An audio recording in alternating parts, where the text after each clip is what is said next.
Good morning friends, welcome back to PANTECH Solutions. I am Soni, hereby brought you some information about career objectives after completion of Bachelor of Science. BSc is one of the best career options you can ever choose. It is a very popular choice among aspirants who wish to pursue a career in science and technology.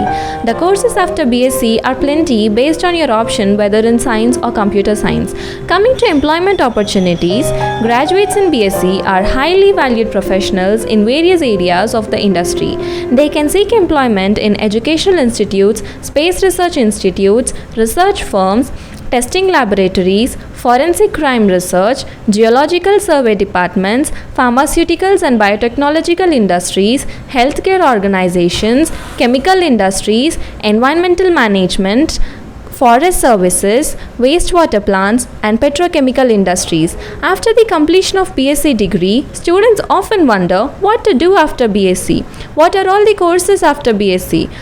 But there is the answer. As BSc graduates, you can opt for further studies or directly step into job sector. They can also take up non-science programs in domains like journalism, animation, management, hospitality specializations, among other things. Also, there's always the option to take professional certification courses. That's all for today. Thank you for listening to us. Have a great day.